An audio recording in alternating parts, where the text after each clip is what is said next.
Last time I did an AFI video, I had the misfortune of watching Cabaret for the first time. The movie gods are making it up to me this week. The next movie on AFI's 100 Best Movie list is number 62, American Graffiti. This coming-of-age comedy drama is an incredible movie by the legendary George Lucas.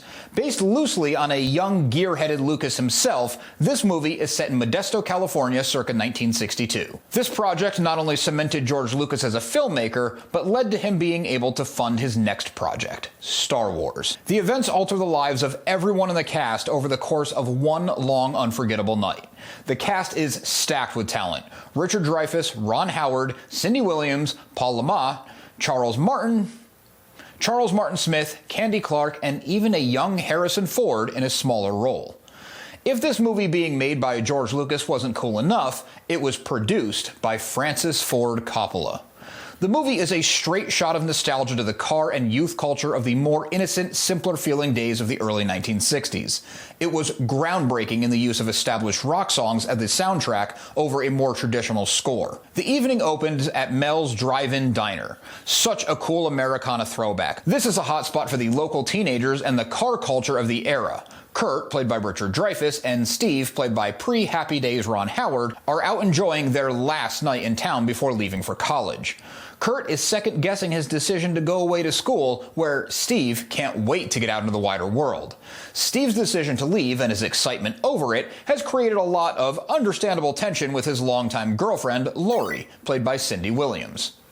The movie branches off into 4 stories that run independently at times and come back together at key moments, making the narrative feel very expansive but also fully connected. Following Curt, we see him fall in love with a gorgeous blonde in a Thunderbird. That blonde is played by a young and stunning Suzanne Summers. The two don't actually speak, but she does appear to mouth "I love you" to him. Curt's search takes him away from the friends he knows and sends him all around town and into things he would have never gotten involved with in his regular life. He runs in with a local gang called the Pharaohs, who rob a more kid-centric hangout by men who help Curt with his college expenses and wish the best for him as he covers for the gang's actions. Even crazier, Curt participates in chaining the rear axle of a police cruiser to a post, so when the car pulls out to give chase, the axle's torn off, ruining the car, probably totaling it. This is played for laughs, but looking back on it with a real-world sense, it's a pretty intense move. His journey takes him into an encounter getting very close to an infamous DJ, Wolfman Jack, who was a real iconic DJ. Everyone in Modesto loves Wolfman Jack. They just think he's the coolest. Meeting the man behind the curtain disillusions Curt on the mystical status of the faceless voice. He leaves a dedication to the mysterious blonde, but pursuing the girl is not really the main goal anymore. She represents the ideal, but not the reality. Kind of like his Wolfman Jack awakening.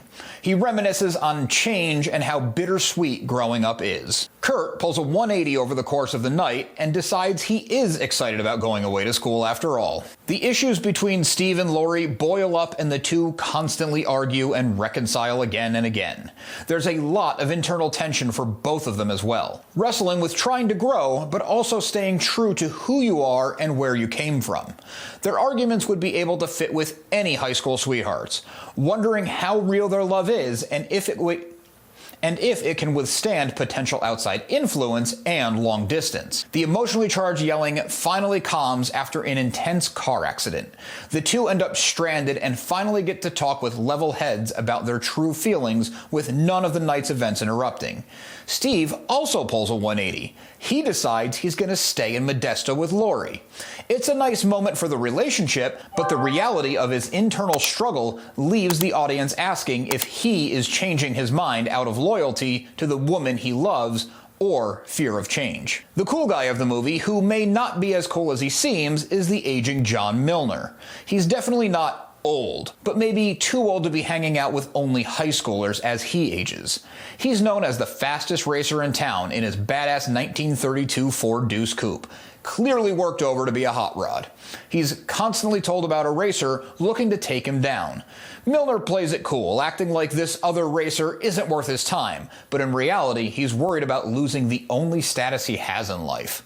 While cruising the avenue, he flirts with a group of girls in another car. One girl agrees to go riding with him. The car full of girls pulls away, leaving him stranded with a girl too young for Milner to be driving around with and hitting on. Carol, played by Mackenzie Phillips, is this young girl. She's just trying to have a fun night, and I mean that in an innocent context.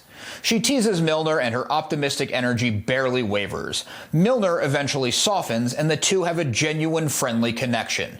She likes the myth around him and thinks his car is cool. She likes the attention he gets from everyone in town. She goads him into participating in silly pranks and cutting loose. He starts to admire aspects of her personality, namely her freedom. When they're first put together, Milner is ashamed she's in his car and even tries to hide her from other drivers.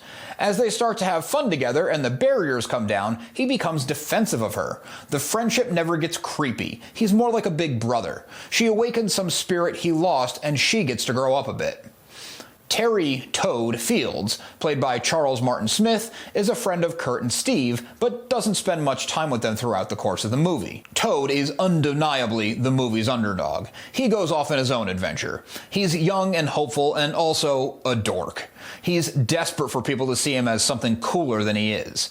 Steve loans Terry his very cool '58 Chevy Bel Air Impala, which Toad is over the moon about. Toad takes on a new persona based around the car. He sees a good-looking blonde walking and takes his shot at picking her up. Debbie, played by Candy Clark, agrees to ride around with Toad, and he constantly lies about who he is. This storyline is definitely the thrust of comedy for the movie. Smith's portrayal of Toad is an excellent representation of physical comedy, as he's constantly fumbling around and making a fool of himself. Debbie isn't the sharpest knife in the drawer, so she doesn't see right through his lies. She does see some earnestness in how he talks to her, and finds that refreshing compared to how other guys have treated her. Toad almost gets them into real trouble on more than one occasion. He tries to illegally score a bottle of booze, where he fumbles and does a poor job negotiating with people going into the liquor store, and in the end it results with a wild scene of someone getting shot at by the clerk. In another scene, Toad loses Steve's car. As he panics to find it, he's finally able to be himself and come clean about many, not all, of the lies that he's been telling Debbie. She sees him as the vulnerable kid he really is, and finds the rawness appealing. Lucky for him.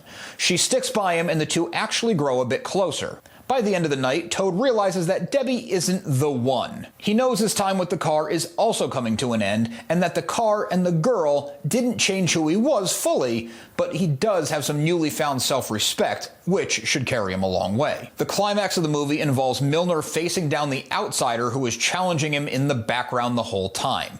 This outsider is played by Harrison Ford in a sleek '55 Chevy. Ford had changed careers and was no longer acting full-time when he decided to audition. He impressed George Lucas, which landed him this role, but also opened the doors for Han Solo and Indiana Jones that would make Ford a megastar. Milner and this outsider drag race, and it looks like Milner's going to lose, which would take away the biggest thing he has going for him. Before this can happen, the '55 Chevy rolls in a bad wreck. Luckily, no one dies. It does have all the kids present reflecting on their lives. In a tonal shift, the very end of the movie gives a brief write-up of what happens to every character. Without going into specific spoilers, these are not all rosy, uplifting results. The realities of fleeting youth and the transformation that the world would go through just a few years down the road sets in. I've been into cars since my mid-teenage years. I spend my summers going to classic car shows and cruisins with my dad. I even had a 1978 Chevy Camaro Z28 and would love to get back into the world of muscle cars someday. Though my specific tastes lie in cars a bit newer, relatively, I'd say late 60s, than the ones featured in this movie, the amazing cars that make up the movie make it a must rewatch whenever the weather starts to get nice in upstate New York and car show season kicks off. Setting the movie in 1962 cements the youthful innocence of the characters. They're staring down adulthood, but the audience knows they're also looking at a period of revolution for the youth, the civil rights movement, the war in Vietnam, and major political upheaval domestically. The period is further established by an amazing soundtrack. Rock and roll hits from the late 50s into the early 60s are so iconic and really set the stage. The songs play over the scenes like a traditional soundtrack, but also exist in the world of the movie, playing through car radios at the school dance that Steve and Laurie crash. This was a bold approach when Lucas went for it. He's always pushing boundaries. American Graffiti was a commercial and critical success. It was nominated for 5 Academy Awards, including Best Picture and Best Director. It launched many careers from talent in front and behind the camera. The tone and multiple story thread style narration would go on to influence other coming-of-age movies like Dazed and Confused and The Breakfast Club. I also read somewhere a long time ago that this movie was a major inspiration for the awesome throwback show Happy Days. Check out the playlist to catch up with all of the AFI Top 100 movies so far, and stay tuned as we continue all the way through number 1.